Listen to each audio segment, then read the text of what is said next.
কক্সবাজারের মহেশখালীর মাতার বাড়ির শ্রমিক ছিন্নমূল হতদরিদ্র মানুষালার মাঝে শীতবস্ত্র বিতরণ গুজ্জি সমাজসেবক ইঞ্জিনিয়ার আপন চৌধুরী। মহেশখালীর মরহুম আলহাজ সিদ্দিক আহমদ চৌধুরী সমাজ কল্যাণ ফাউন্ডেশনের উদ্যোগে নিজস্ব অর্থায়নে এসব শীতবস্ত্র বিতরণ করা হয়। জানুয়ারি 11 তারিখ শনিবার সকাল টানা 4 দিন প্রায় 5,000 হতদরিদ্র ও শীতার্থ স্থানীয় মানুষালার মাঝে এই শীতবস্ত্র সম্বল উপহার হিসেবে বিতরণ করে ইঞ্জিনিয়ার আপন চৌধুরী। এক বছর আগে থেকে এই শীতবস্ত্র উপহার আমি বিভিন্ন মানুষের জন্য শীতবস্ত্র উপহারের এই প্রোগ্রামের মতো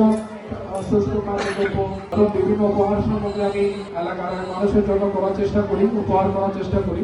আমার কষ্ট অর্জিত পয়সা থেকে এই উপহারগুলো আমি আপনাদের জন্য নিয়ে যাই। আমার ঘরে যেমন আমার পিতা আছে, আমার চাচা আছে, আমার ভাই আছে, আমার সন্তান আছে, আমার বউ আছে, তাদের জন্য যে উপহার আমি নিয়ে যাই সেখান থেকে আমার এলাকাবাসীর জন্য আমি ছোট্ট উপহার নিয়ে আসি। শীতবস্ত্র বিতরণ কর্মসূচির নেজি স্থানীয় বিএনপি এবং অঙ্গ সংগঠন ও সুশীল সমাজের লোকজন এবং স্থানীয় মানুষজন অলরেডি উপস্থিত আছেন।